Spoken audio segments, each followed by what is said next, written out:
네, 저 GANS 발표를 맡게 된 손지웅입니다. 발표 시작하겠습니다. 네, 먼저 발표의 순서부터 말씀드리겠습니다. 먼저 앱스트랙트로 이제 간단히 소개해주고, 인트로덕션, 그다음에 바디, 이제 본론을 얘기하고, 이제 결론부로 들어가겠습니다. 네, 먼저 이제 앱스트랙트 부분부터 설명해 드리겠습니다. 이제 제가 이제 읽은 논문은 Generative Adversarial Net라는 이제 논문인데요. 이 겐스가 뭐냐면 그냥 이제 데이터 분포를 추정하기 위한 친구입니다. 그래서 데이터 분포를 학습하는 모델과 이제 샘플이 실제 훈련 데이터에서 왔는지 생성 모델에서 왔는지 추정하는 모델을 이제 동시에 훈련시키는 방식이라고 할 수 있는데요. 크게 생성 모델과 판별 모델 이렇게 구성되어 있습니다. 그래서 이 논문에서는 이 모델을 이제 미니맥스 게임에 비유를 하는데요. 이제 약간 제로섬 게임을 생각하시면 좀 되는데 이제 두 명의 플레이어가 참여하는 이제 생성 모델 G는 게임의 가치함수 V를 최소화하고 판별 모델 D 같은 경우는 이 가치함수 V를 최대화하는 것을 목표로 삼고 있습니다. 네, 그래서 사용하는 데이터셋은 다음과 같고요. 가장 중요한 이제 생성자, 이거는 이제 렐루와 시그모이드 활성화 함수를 혼합해서 무작위 노이즈 입력은 이제 네트워크 최하단 레이어에만 투입하는 방식입니다. 그리고 판별자 같은 경우는 이제 맥스아웃 활성화 함수를 활용했고, 이제 모델 훈련 시에는 드롭아웃을 적용해서 오버피팅을 방지합니다. 그래서 이제 이 생성 모델이 생성한 샘플에다가 그 가우시안 파진 윈도우를 피팅을 한 후에 테스트 셋 데이터의 로그 우도를 추정하는 방식으로 모델 성능을 정량화합니다. 그래서 이 지표는 이제 고차원 공간에서는 좀 성능 측정이 완벽하지는 않은데 그래도 직접적인 우도 추정이 불가능한 그런 생성 모델을 평가하기 위해선 최선의 방법이라고 할 수 있습니다. 그래서 이 성능 비교 분석 표를 보시면 이 다른 대표적인 생성 모델 위에 있는 모델들과 비교했을 때 이 겐이 높은 수준의 로그 우도 성적을 보여주는 것을 지금 이 수치를 통해서 확인하실 수 있습니다. 네, 다음 이제 기존 생성 모델의 한계점인데요. 그동안 이 최대 가능도 추정과 관련된 이런 복잡한 확률 계산 때문에 심층 생성 모델은 이제 크게 주목을 받지 못했습니다. 그래서 본 논문에서는 이제 생성적 적대 신경망이라는 것을 제안하는데요. 이제 판별 모델은 약간 경찰이라고 비교하면 좀 이해하기 쉬우실 겁니다. 근데 이제 실제 데이터를 실제로 그러니까 이제 생성 모델이 만든 가짜 데이터를 이거 가짜다라고 정확히 이제 판별할 수 있도록 훈련을 받는 친구입니다. 그러니까 약간 범인을 잡아내는 친구고 이제 생성 모델은 좀 이제 거짓말을 하는 친구입니다. 그래서 이제 판별 모델이 자신의 샘플을 이제 실제 데이터로 잘못 분류하도록 그러니까 이제 모델이 실수를 하도록 유도해서 네, 모델을 훈련시킵니다. 그래서 이 모델의 역할은 제가 방금 설명드렸으니까 어, 미니맥스 게임의 핵심 수식, 아까 제가 앞서 언급했던 미니맥스 게임 수식을 다음과 같이 확인하실 수 있고, 어, 다음 이 VDG 이거는 이제 게임의 전체적인 그런 목표를 나타내는 가치 함수입니다. 그래서 아까 말씀드렸다시피 이 가치 함수를 판별 모델 D는 최대화, 그다음에 생성 모델 G는 최소화하는 것이 목표입니다. 그래서 이 수식의 주요 구성 요소에 대해서 간단히 설명을 드리자면 먼저 DX는 이제 판별 모델 D가 입력 X를 실제 데이터로 판별할 확률입니다. 그리고 로그 DX는 이제 판별 모델이 실제 데이터를 얼마나 정확하게 진짜로 판단하는지 그거에 대한 신뢰도를 나타내는 친구고요. 그다음에 이제 합성함수 형태로 표현된 이 DGZ 이거는 이제 판별 모델 D가 생성 모델 G가 만든 가짜 샘플 GZ를 진짜라고 판단할 확률. 그러니까 가짜를 진짜로 판단할 확률을 DGZ라고 합니다. 그럼 이제 1에서 이 가짜를 진짜라고 판단할 확률을 빼면 가짜를 가짜로 판단한 거겠죠.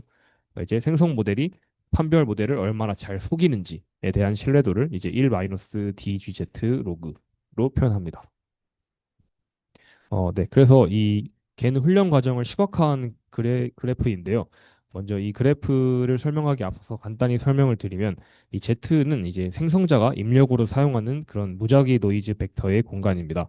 그리고 X는 이제 실제 데이터가 존재하는 공간이고 여기 지금 Z에서 X로 쏘는 이 화살표 있잖아요. 이거는 이제 생성자 G가 노이즈 Z를 데이터 X 공간으로 매핑하는 과정을 보여줍니다. 그리고 이제 이 검은색 점 같은 경우는 이제 실제 훈련 데이터 분포인 P 데이터 X를 나타내는 친구고요. 그러니까 이제 실제 데이터를 나타냅니다. 그다음에 이제 이 녹색 곡선은 이제 아까 그 거짓말 치는 친구, 이제 생성자 G가 생성하는 데이터 분포를 나타냅니다. 그리고 이제 이 파란색 점선 같은 경우는 판별자 D의 출력을 나타내는데 이 DX가 이제 입력 X가 실제 데이터 분포에서 왔을 확률을 나타내도록 학습해주는 친구입니다. 그래서 이제 이 초기 단계부터 끝까지 이 과정을 설명드리면 먼저 이 초기 A 단계는 생성자 G의 실력이 너무 형편없어서 진짜 분포와 이제 가짜 분포 검은색이랑 녹색이 지금 차이가 완전 많이 나죠. 완전 따로 놀고 있는데 이 파란색 점선인 판별자도 지금 많이 불안정하게 위아래로 널뛰는 걸 확인할 수 있습니다. 다음 이 B 같은 경우는 이제 그 판별자의 훈련 단계인데요. 먼저 생성자는 그대로 고정해 놓고 판별자 D를 훈련시킵니다. 여기선. 그래서 그 결과 아까보다는 이제 파란색 점선이 좀 덜 날뛰고 많이 좀 매끄러졌죠. 그래서 이제 진짜 데이터가 많은 위쪽에서는 조금 상단에 위치하고 가짜 데이터가 밀집된 저 밑에 구간에서는 하단에 파란색 점이 좀 위치하면서 진짜와 가짜를 이제 초기 단계보다는 좀 더 명확히 잘 구별해야 된다고 할 수 있습니다. 그다음에 이제 판별자 훈련을 했으니까 이제 생성자 훈련을 해야겠죠. 그게 이제 C 단계인데 이제 판별자의 판별 기준을 바탕으로 이제 기울기가 되는데 그걸 바탕으로 생성자 G를 학습시킵니다. 가짜 분포인 녹색 곡선이 이제 판별자를 속이기 위해서 진짜 분포, 이 검은 점선이 있는 왼쪽 방향으로 아까보다 이렇게 쓱 이동한 것을 확인할 수 있습니다. 아까보다 훨씬 좀 좋아졌죠. 그 다음에 이제 판별자 훈련과 생성자 훈련까지 다 끝났으니까 이제 최종적으로 수렴 단계입니다. 이 수렴 단계에서 그러니까 이제 훈련 과정을 계속 무한히 반복을 하면 이 수렴 단계로 오는데 지금 보시는 것과 같이 녹색 곡선과 검은색 곡선이 이제 완전히 겹치는 것을 확인하실 수 있죠. 그래서 즉 이제 생성 모델이 엄청나게 이제 고도화되는 훈련을 해갖고 이제 진짜 그 데이터랑 구별하기 정말 힘들 정도로 그런 불가능 구별하기 힘든 가짜가 완성된 것이죠. 그래서 이 판별자는 아무리 노력해도 진짜와 가짜를 구별하기 힘들기 때문에 판별 확률이 반반, 네, 2분의 1 상태의 그런 평범한 직선꼴로 최종적으로 도출되는 것을 확인할 수 있습니다. 그래서 이 훈련 과정 시각화하는 설명을 제가 지금까지 해드렸고 이것의 장점이 뭐냐? 장점은 이제 이 다층 퍼셉트론이라는 것을 사용할 때 복잡한 추론 네트워크 없이 그냥 오직 역전파 알고리즘 하나만을 사용해서 전체 시스템을 훈련하고 샘플을 만들어낼 수 있다는 것입니다. 그래서 이제 이러한 특징 덕분에 복잡한 계산이나 확률적 추론 과정을 피할 수 있게 됐습니다. 네, 다음은 이 논문에서 제시하는 이론적 결과의 첫 번째 알고리즘 1에 대해서 설명드리겠습니다. 먼저 판별자 D랑 생성자 G를 교대로 업데이트하면서 최적점을 찾아가는 것이고, 이 판별자를 최적화하는 K번의 스텝을 먼저 반복한 다음에 생성자를 최적화하는 한 번의 스텝을 최종적으로 수행하게 됩니다. 그래서 이 논문에서 좀 중요한 게 이제 경사하강법이라는 게 나왔는데요. 이제 이 D를 업데이트하기 위해서 확률론적으로 이제 경사하강법 업데이트 규칙을 세웁니다.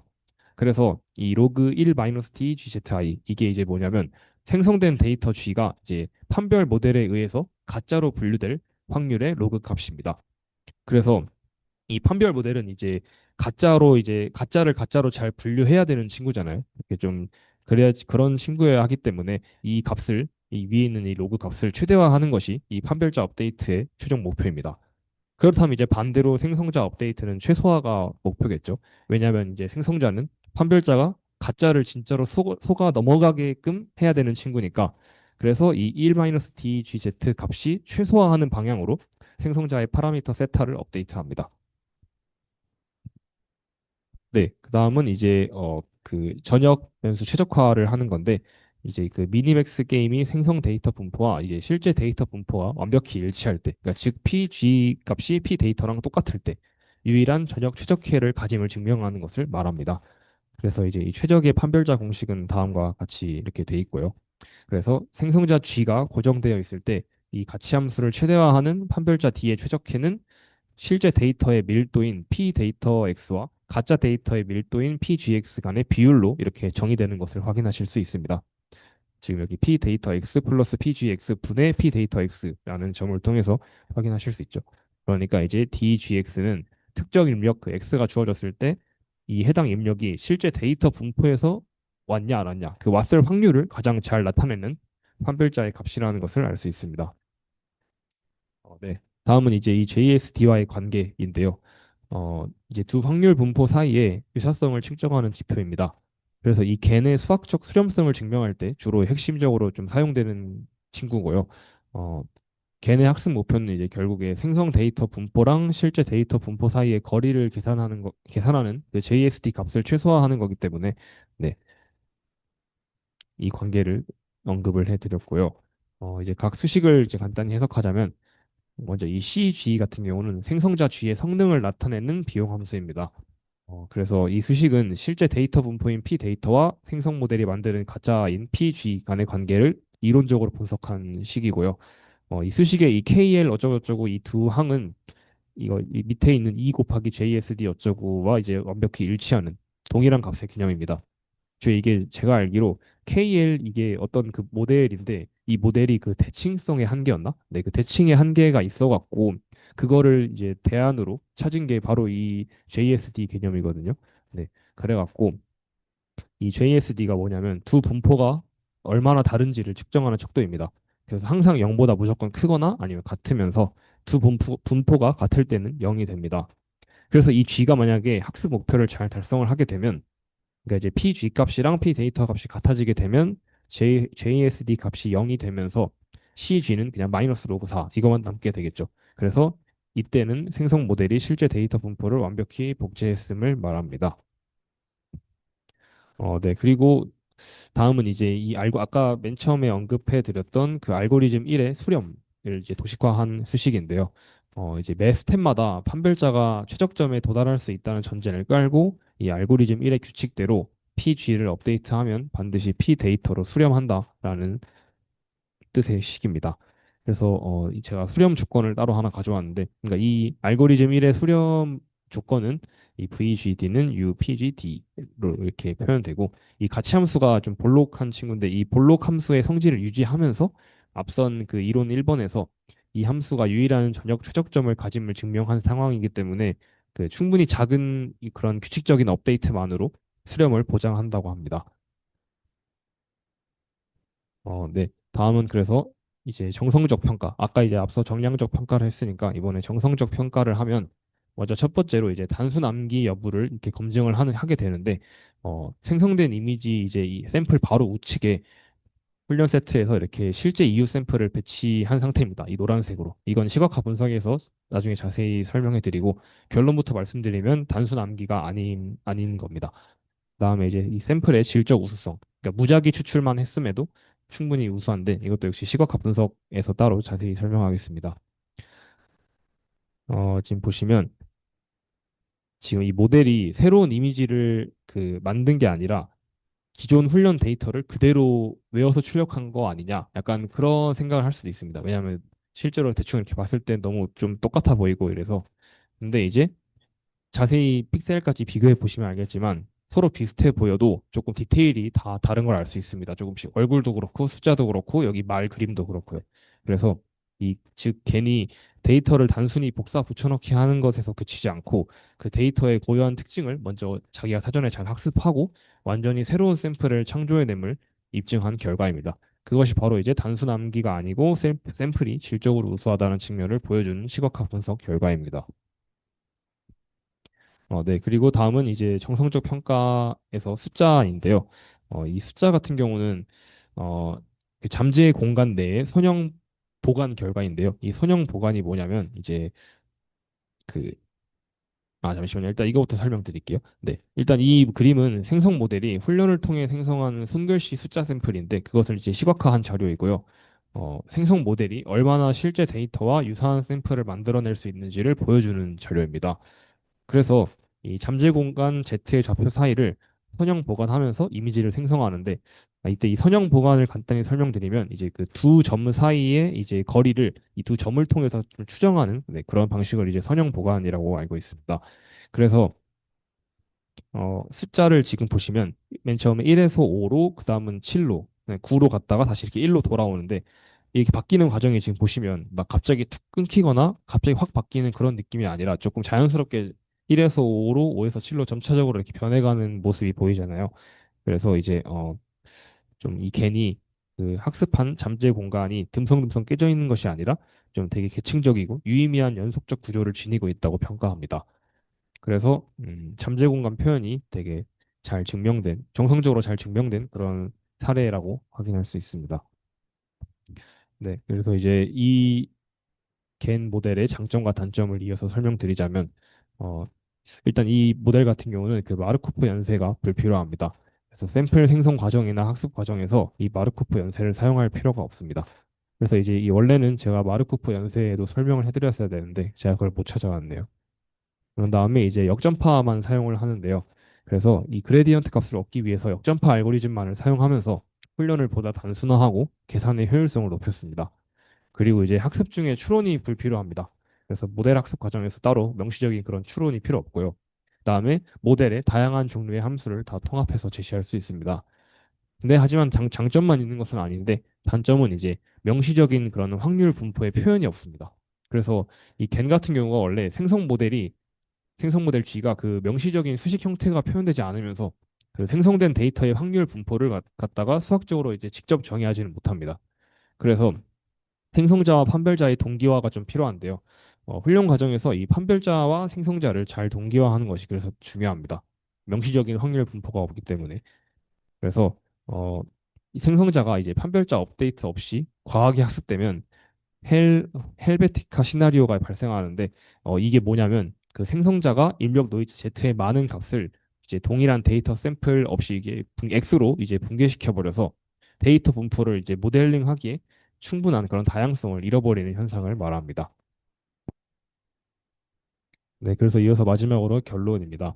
행성적 적대 신경망 프레임워크를 어떻게 실현하는가, 그거랑 이제 장점과 좀 앞으로 어떻게 나아가는지 그런 걸 이제 간단히 말씀드리면, 어, 먼저 첫 번째 키워드는 이제 학습된 근사 추론입니다. 그래서 이를 통해서 그 잠재 변수 Z를 예측하는 보조 네트워크를 이제 데이터가 주어진 상황에서 충분히 더 잘 근사적으로 이렇게 훈련시킬 수 있으니까 생성 모델 G가 완전히 학습된 후에 추론 네트워크를 훈련시킬 수 있다. 네, 그런 장점이 있고 그다음에 부분 조건부 모델링입니다. 그 데이터 X의 특정 부분 집합 X에 대한 조건부 분포 모델링을 통해 이 파라미터를 공유하는 여러 조건부 모델을 훈련시켜서 구현할 수 있습니다. 그리고 이제 준지도 학습인데요. 판별 모델 D나 추론 네트워크에서 추출된 특징을 사용해서 레이블이 지정된 데이터가 적은 상황에도 분류기 성능을 보다 향상시킬 수 있습니다. 그래서 이를 통해 이제 생성 모델 G와 판별 모델 D 간의 조정 아니면 이제 훈련 중 Z 샘플링에 뭐가 더 나을지 그런 분포를 찾는 방법을 더 개발해서 앞으로 훈련 속도를 향상시킬 수 있을 것으로 전망합니다. 그래서 지금 현재 이러한 논문의 연구 방향들이 앞으로 겐 프레임워크의 잠재력을 더 확장하는데 좀 더 유용한 플랜이 될 것으로 이 논문을 기대하고 있습니다. 네, 이상으로 발표를 마치겠습니다.